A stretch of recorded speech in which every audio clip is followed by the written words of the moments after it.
الحمدللہ وکفا وسلام علی عبادہ الذین اصطفیٰ اما بعد۔ دوستو، بھائیوں اور بہنوں، آج مسلمانوں کا حال سب پر واضح ہے کہ آج پوری دنیا میں غیر مسلم مسلمانوں پر مسلط ہیں، یہود و نصارہ کا غلبہ ہے، اور ہندوؤں کا ہندوستان اور دوسرے ملکوں کے اندر غیر مسلم ہر جگہ مسلمانوں پر حاوی ہیں، اور یہ ظلم جو مسلمانوں پر ہر جگہ کیا جاتا ہے، کبھی کسی کے نام سے کبھی کسی کے نام سے مسلمانوں کو بدنام کرنا، کبھی دین، کبھی مسلمان، کبھی دہشت گردی کے نام سے، تو کبھی کچھ اور قوانین کے نام سے، کبھی کچھ اور چیزوں کی وجہ سے مسلمانوں کو ہر جگہ ظلم و ستم کا شکار بنایا جاتا ہے۔ یہ تمام چیزیں جو آج موجود ہیں، اس کا سبب ہے ہمارا عقیدہ قرآن و سنت کا ہٹ جانے کی وجہ سے، اور بدعات، اتنی گندی گندی بدعات ہیں مسلمانوں کے اندر، اور تیسرا گناہوں کی کثرت، اور گناہوں کو لوگوں نے معمولی سمجھ رکھا ہے، اور جب تک اپنے عقیدے کو درست نہیں کرتے، قرآن و سنت کی اتباع نہیں کرتے، ایمان اور عقیدہ صحیح ہونے کے ساتھ عمل صالح قرآن و سنت کے مطابق عمل نہیں کرتے، بدعات سے توبہ نہیں کرتے، شرک اور بدعات کا پیچھا نہیں چھوڑتے، جب تک نہ ان کی غربت دور ہوگی، نہ ان کی کمزوری دور ہوگی، نہ ان کی ذلت دور ہو سکتی ہے، اور نہ ہی یہ اپنی دنیا میں کوئی امیج بنا سکتے ہیں۔ ضروری ہے اپنے دین کو مضبوطی سے پکڑیں اور دین کی فکر کریں۔ ہر ماں باپ کی ذمہ داری ہے کہ اپنے دین کے لیے اپنے اولاد کو تیار کریں۔ آج میں آپ کو ایک بات بتانا چاہتا ہوں کہ موجودہ دور میں یہ جو آپ کو ہماری صورتحال ہے، رسول کریم صلی اللہ علیہ وسلم نے ایسی بہت ساری باتوں کی پیشن گوئی فرمائی ہے، اور انسان جب تک اپنے اصلاح نہیں کرتا، آسمان سے کوئی آ کے اصلاح کرنے والا نہیں ہے، کیونکہ یہ قاعدہ ہے شرعی قاعدہ یہ ہے کہ جب بھی انسان گناہ کرتا ہے تو ان گناہوں کی سزا اس کے حد تک باقی نہیں رہتی ہے، اور یہ گناہوں کی سزا صرف آخرت میں نہیں ملتی ہے، بلکہ بہت سارے گناہوں کی سزا اللہ تعالیٰ دنیا میں ہی عطا فرماتا ہے، اور یہ پورے قوم، پوری سوسائٹی میں اور پورے مسلمان کے بیچ میں یہ ظلم و ستم جو کچھ بھی ہے، یہ ہماری جو بلائیں ہیں، جو آزمائش ہے، جو امتحانات ہیں، اور جو ہمارے ساتھ قہر آسمان والے کی طرف سے، دنیا والوں کی طرف سے، یہ سب ہمارے بدعمالیوں کا نتیجہ ہے، جس کا ذکر قرآن مجید میں کئی مقامات پر اللہ تبارک و تعالیٰ نے فرمایا کہ تمام بندوں کے گناہیں اور ان کی نافرمانیاں اور ان کی معصیت اور ان کی برائیوں کی وجہ سے ہے۔ اللہ نے فرمایا اولما اصابتکم مصیبۃ قد اصبتم مثلیہا قلتم ان ھذا، جب بھی کوئی مصیبت آتی ہے تو یہ مصیبت تو اس سے پہلے آ چکی ہے، بولے ابھی تو کل ہمارے پاس یہ، جیسا کہ ابھی ہم نے دیکھا کہ حیدرآباد میں طوفان آیا، پانی کی پوری شہر کو تباہ کر دیا، دلی کے اندر دنگا فساد ہوئے، مسلمانوں کی تباہی بربادی آئی، یہ کرونا آیا، ایک کے بعد دیگر اس طرح سے مصیبتیں آتی ہیں کہ پہلی مصیبت کو ہم بھول جاتے ہیں، اور یہ فتنے کا قطع اللیل المظلم، رات کے اندھیرے میں بارش کے قطروں کی طرح مصیبتیں مسلمانوں پر ٹوٹ پڑیں گی۔ اور اسی طرح سے اللہ کے نبی صلی اللہ علیہ وسلم نے جو حدیث بتائی ہے، امام بخاری رحمۃ اللہ علیہ نے ایک باب باندھا ہے کہ فتنے کا موج البحر، سمندر کے لہروں کی طرح آئیں گے،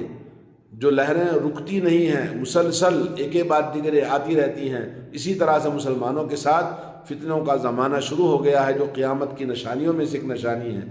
آپ کو ایک حدیث سناتا ہوں، حضرت عبداللہ بن عمر رضی اللہ تعالیٰ عنہ سے فرماتے ہیں کہ رسول کریم صلی اللہ علیہ وسلم ہمارے پاس تشریف لائے، اور آپ نے فرمایا یا معاشر المہاجرین، اے معاشر مہاجرین کی سوسائٹی، آپ کو آگاہ کرتا ہوں، خمسن، پانچ گناہ ایسے ہیں، اذا ابتلیتم بہن، ان گناہوں میں اگر تم ملوث ہو گئے، اعوذ باللہ، میں اللہ سے پناہ مانگتا ہوں کہ ان گناہوں میں تم ملوث نہ ہو، ان تدرکوہن، یہ گناہ تمہاری زندگیوں میں نہ آئے، ورنہ 5 گناہوں کے بدلے میں 5 اللہ کا عذاب آئے گا۔ 5 گناہ کیا ہیں اور اللہ کے عذاب کیا ہیں؟ آئیے ہم نبی کریم صلی اللہ علیہ وسلم کی زبان سے سنتے ہیں۔ فرمایا آپ نے لم تظہر الفاحشۃ فی قوم قط حتی یعلنوا بها الا فشا فیہم الطاعون والاوجاع التي لم تکن مضت فی اسلافہم الذین مضوا۔ جب بھی کسی قوم میں بے حیائی پھیلتی ہے اور وہ بے حیائی یہاں تک کہ کھلم کھلا کرنے لگتے ہیں تو اللہ عز و جل کی طرف سے ان کے اندر طاعون کی بیماری اور ایسے امراض، ایسے تکلیف ان کو ڈال دیتا ہے کہ ان کے پچھلے تمام قوموں میں، پچھلی تمام باپ داداؤں میں ایسی بیماریاں نہیں تھی جیسا کہ آج زناکاری، بے حیائی، بدگمانی اور افیئرس، شادی سے پہلے بوائے فرینڈ اور گرل فرینڈ، اور اسی طرح سے گھروں کے اندر شوہر کے ہوتے ہوئے دوسرے مردوں کے ساتھ میں افیئرس چلانا، زنا کاری تو عام سی بنا لیا ہے۔ جیسے غیر مسلموں کے پاس زنا حرام نہیں ہے، ان کے پاس صرف ایک غیر اخلاقی چیز ہے، تو آج ہمارے معاشرے کے اندر بھی ایسے ہی سمجھا جا رہا ہے، یہ معمولی چیز سمجھ رہے ہیں۔ اللہ نے فرمایا وَلَا تَقْرَبُوا الزِّنَا إِنَّهُ كَانَ فَاحِشًا وَسَاءَ سَبِيلًا، زنا کے قریب تک نہ جانا کیونکہ وہ بہت بدترین بے حیائی ہے اور بدترین راستہ ہے۔ آج ہمارے معاشرے میں بے حیائی کے آج اس نیٹ ورک، یہ موبائل نے اور یوٹیوب نے، اور یہ تو پورا کھلم کھلا، کوئی آدمی پریکٹیکل اپنے جسموں کی بیچتا ہے، جسم فروشی کرتی ہیں عورتیں، اور مرد اپنے جسموں کو بیچتے ہیں اپنی لذتوں کے خاطر، تو کوئی موبائل سے اپنی خواہشوں کو پوری کر لیتا ہے۔ ایسے ایسے بے حیائی کے دروازے ہمارے سامنے کھل گئے ہیں، شیطان نے کھول رکھا ہے۔ اللہ کے نبی صلی اللہ علیہ وسلم نے فرمایا اس کا خمیازہ بھگتنا پڑے گا، اور جن عذابوں کو اللہ تعالیٰ دنیا ہی میں سزا دیتا ہے وہ بے حیائی کے عذاب ہیں۔ جیسا کہ آج ہمارے پاس کرونا ہے تو ایک نے تو ایک مصیبت، ایک نے تو ایک مصیبت، 1 سال سے زیادہ ہو گیا مگر کرونا کے نقصانات ہمارے اندر کم نہیں ہو رہے ہیں۔ میرے دوستو،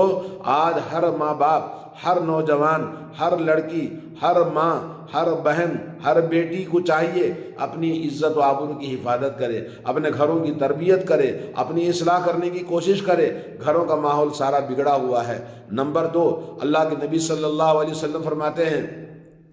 وَلَمْ يَنْقُصُوا الْمِكْيَالَ وَالْمِيزَانَ إِلَّا أَخَذُوا بِالسِّنِينَ وَشِدَّةِ الْمَؤُونَةِ وَجَوْرِ السُّلْطَانِ عَلَيْهِمْ۔ فرمایا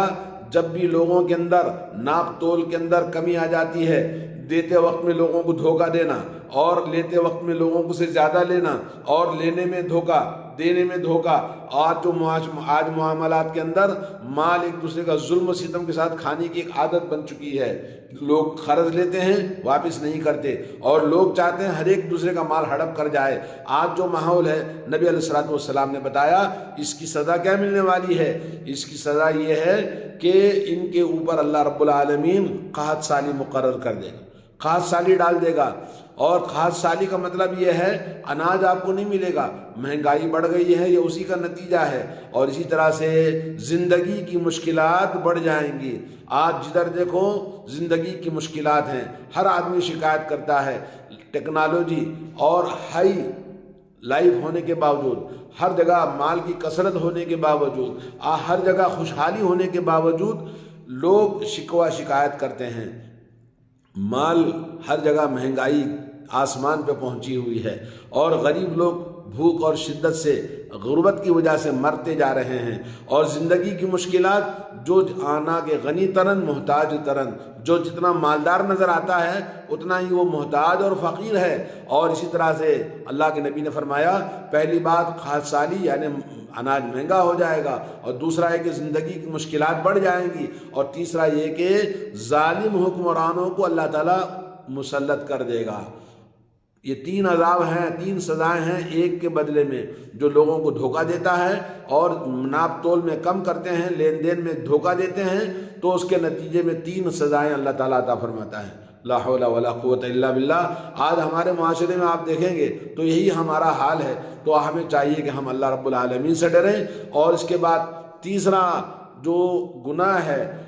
وَلَمْ يَمْنَعُوا زَكَاةَ أَمْوَالِهِمْ إِلَّا مُنِعُوا الْقَطْرَ مِنَ السَّمَاءِ، جب لوگوں نے زکوٰۃ کا مال دینا چھوڑ دیا اور تو اللہ رب العالمین آسمان سے بارش کو روک لیتا ہے۔ وَلَوْلَا الْبَهَائِمُ لَمْ يَمْطُرُوا، اگر بہائم یعنی جانور حیوانات نہ ہوتے تو آسمان سے اللہ تعالیٰ بارش نہیں برساتا، کیونکہ وہ بھی اللہ کی مخلوق ہے۔ اللہ تعالیٰ ان پر رحم فرما کر ان کمزوروں کی وجہ سے یہ ظالم انسانوں کو بھی اللہ تعالیٰ بارش دے دیتا ہے، ورنہ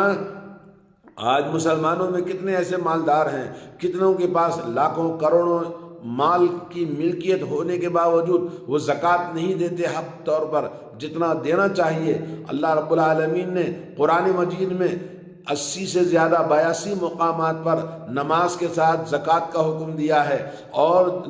حضرت ابوبکر صدیق رضی اللہ تعالیٰ عنہ ایک دھاگا ایک رسی اگر کسی نے زکوٰۃ دینے سے انکار کر دیا تو اس کے ساتھ جنگ کروں گا۔ آج مسلمانوں کا حال کیا ہے؟ زکوٰۃ دینے کے لیے بہت پس و پیش ہوتے ہیں۔ اگر روپے کی زکوٰۃ دینی ہے تو 4 آنے کی زکوٰۃ دیتا ہے، 12 آنے چھپا دیتا ہے۔ لا حول ولا قوت الا باللہ۔ آج زکوٰۃ دینے کی اللہ تعالیٰ توفیق عطا فرمائے، اور زکوٰۃ کے نہ دینے کی وجہ سے جو عذاب آئے گا وہ ہے کہ آسمان سے بارش نہیں ہوگی، کہیں بارش کی قلت ہے تو کہیں بارش کی کثرت ہے۔ تو دوستو یہ تیسرا گناہ اور اس کی سزا تھی، اور چوتھا یہ ہے وَلَمْ يَنْقُضُوا عَهْدَ اللَّهِ وَعَهْدَ رَسُولِهِ إِلَّا سَلَّطَ اللَّهُ عَلَيْهِمْ عَدُوًّا مِنْ غَيْرِهِمْ فَأَخَذُوا بَعْدَ مَا فِي أَيْدِيهِمْ۔ کہا کہ جب لوگ اللہ کے عہد و پیمان کو توڑیں گے، اللہ کے رسول صلی اللہ علیہ وسلم کے عہد و پیمان کو توڑیں گے، اللہ کے دین کو بگاڑ دیں گے، تو اللہ تعالیٰ ان کے اوپر دشمنوں کو مسلط کر دے گا، اور یہ دشمن ان کے ہاتھ میں جو کچھ مال ہے اس کو چھین لیں گے۔ یہ چیز آپ دنیا کے جہاں بھی مسلمان ظلم و ستم ہو رہا ہے آپ اس کو اندازہ کر سکتے ہیں، چاہے وہ ہندوستان ہو، چاہے وہ اسلامی ممالک کے نام سے ہو، سیریا کا جو حال ہے، یا پوری دنیا کی یورپی ممالک کے اندر مسلمانوں کے پاس جو کچھ مال ہے اس کو برباد کرنا اور ان کے مالوں کو چھیننا آج ان کا مقصد بن چکا ہے۔ خاص طور پر ہندوستان کے مسلمان اس بات کو سمجھیں، آج ہمارے ملک کے اندر پوری دنیا کی جانتی ہے کہ یہ بی جے پی کے لوگ، RSS کے لوگ، جیسا کہ ابھی پرسوں ایک مولانا سہارنپور کے کہہ رہے ہیں، تمام مسلمانوں کو آگاہ کر رہے ہیں کہ رات کے اندھیرے میں پولیس کے ڈریس میں اور سادہ ڈریس میں آ کر دروازہ کھٹکھٹا کر ایک پوری ٹیم داخل ہو جاتی ہے گھر کے اندر، اور گھر میں جو کچھ ہے مال اور پیسہ اور زر سب کھینچ کے لے کے چلے جاتے ہیں، بولے ہم پولیس والے ہیں۔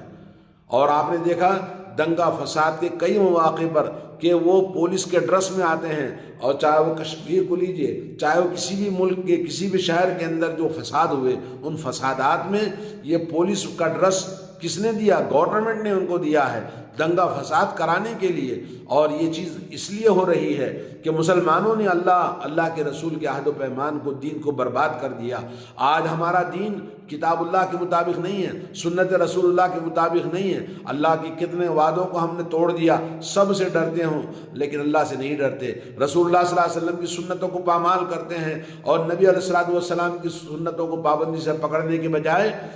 اپنے اماموں کے پیچھے، اپنے مفتیوں کے پیچھے، اپنے مولویوں کے پیچھے، خبر پرستوں کے پیچھے اور ان کے باتوں پر یقین رکھتے ہیں، کہتے ہیں اتنے بڑے امام ہیں، غلط ہو سکتے ہیں کیا؟ وہ غلط نہیں ہو سکتے، رسول اللہ غلط ہو سکتے ہیں۔ تو اس طرح کے بہت سارے ہمارے پرابلمس ہیں زندگی کے اندر۔ میرے دوستو، یہ چوتھا بہت بڑا گناہ آج ہمارے زندگیوں کے اندر موجود ہے۔ پانچواں بڑا گناہ، اللہ کے نبی صلی اللہ علیہ وسلم نے فرمایا وَمَا لَمْ تَحْكُمْ أَئِمَّتُهُمْ بِكِتَابِ اللَّهِ وَيَتَخَيَّرُوا مِمَّا أَنزَلَ اللَّهِ، جب تک وقت کے حاکم اللہ تعالیٰ کے حکم کو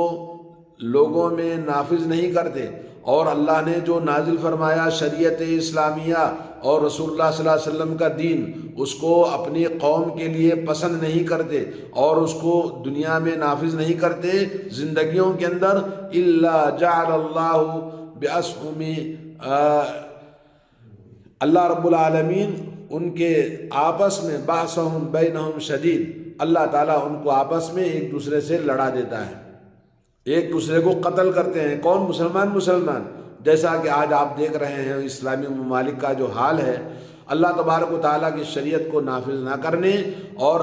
رسول اللہ صلی اللہ علیہ وسلم کے لائے ہوئے دین کو پامال کرنے کے نتیجے میں ما انزل اللہ نے اتبعوا ما انزل الیکم، اللہ نے قرآن میں فرمایا لوگوں اتباع کرو کس کی؟ ما انزل الیکم، جو چیز تمہارے طرف نازل کی گئی ہے۔ تو ما انزل اللہ نے جو شریعت نازل فرمائی ہے، جیسے قرآن مجید اللہ کی کتاب ہے، ویسے ہی رسول اللہ صلی اللہ علیہ وسلم کا فرمان بھی آسمانی وحی ہے۔ وما ينطق عن الهوى، آپ کا فرمان الہی ہے، حکم الہی ہے، وحی الہی ہے، اپنی طرف سے ایک بات بھی آپ نے نہیں بولی ہے۔ تو دوستو دین باقی رہے گا، ہم باقی نہیں رہیں گے۔ تو ہمیں چاہیے کہ ہم ما انزل اللہ نے جو نازل فرمایا، اللہ نے جو شریعت دیا ہے، اس کو ہم پہلے تعلیم حاصل کریں اور اس کے مطابق اپنی زندگیوں کو ڈھالیں، ورنہ ہماری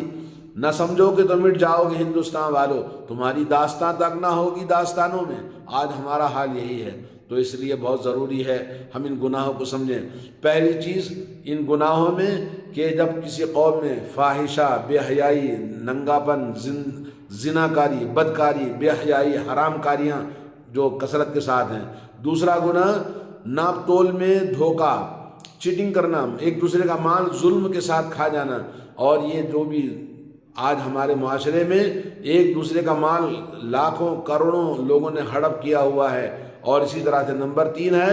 زکوٰۃ کا مال صحیح طور پر ادا نہ کرنا، زکوٰۃ میں دھوکہ دینا۔ نمبر 4 ہے کہ اللہ اور اللہ کے رسول کے دین کے پامال کرنا،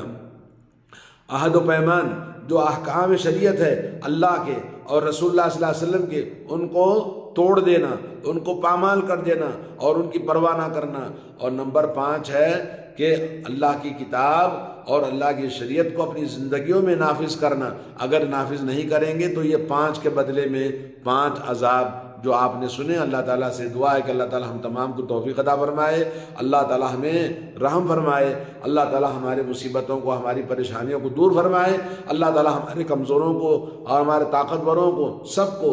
دین کی صحیح سمجھ عطا فرمائے۔ وصلی اللہ علی نبینا محمد وعلی آلہ واصحابہ اجمعین۔ والسلام علیکم ورحمۃ اللہ وبرکاتہ۔